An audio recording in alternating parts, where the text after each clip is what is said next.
45. I offer a few examples of the sort of thing these petty people have got into their heads, what they have put into the mouth of the Master, the unalloyed creed of beautiful souls.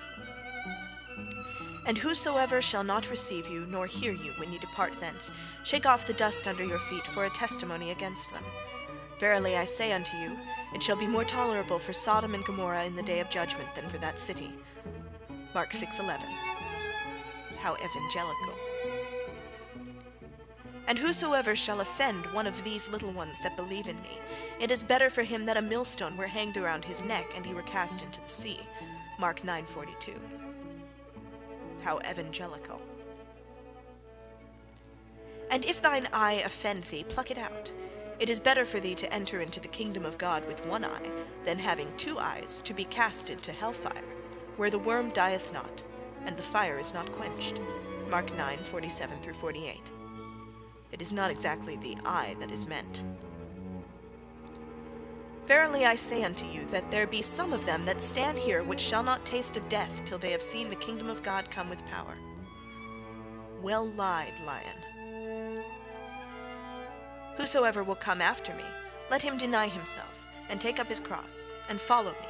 For, note of a psychologist, Christian morality is refuted by its fors. Its reasons are against it. This makes it Christian. Mark 8:34. Judge not, that ye be not judged. With what measure ye meet, it shall be measured to you again. Matthew 7:1-2. What a notion of justice, of a just judge. For if you love them which love you, what reward have ye? Do not even the publicans the same? And if you salute your brethren only, what do you more than others? Do not even the publicans so? Matthew 5:46-47. Principle of Christian love. It insists on being well paid in the end. But if ye forgive not men their trespasses, neither will your Father forgive your trespasses. Matthew 6:15. Very compromising for the said Father. But seek ye first the kingdom of God, and his righteousness, and all these things will be added unto you. Matthew 6:33. All these things, namely food, clothing, all the necessities of a life. An error, to put it mildly. A bit before this, God appears as a tailor, at least in certain cases. Rejoice ye in that day, and leap for joy. For behold, your reward is great in heaven. For in the like manner did their fathers unto the prophets. Luke 6:23. Impudent rabble. It compares itself to the prophets. Know ye not that you are the temple of God, and that the Spirit of God dwelleth in you? If any man defile the temple of God, him shall God destroy. For the temple of God is holy, which temple you are. Paul, 1 Corinthians 3:16-17. For that sort of thing one cannot have enough contempt.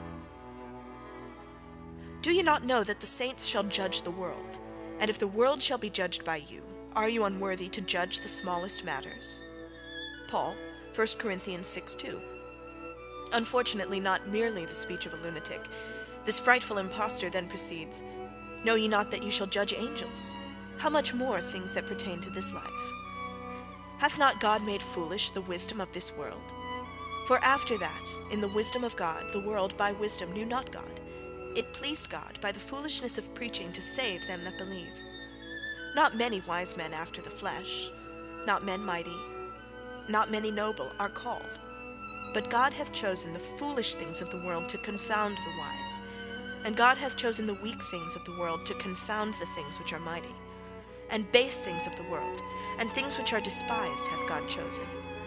Yea, and things which are not, to bring to naught things that are, that no flesh should glory in his presence. Paul, 1 Corinthians 1:20-29. In order to understand this passage, a first-rate example of the psychology underlying every Chandala morality, one should read the first part of my Genealogy of Morals.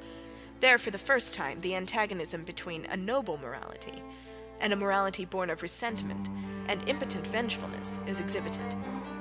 Paul was the greatest of all apostles of revenge.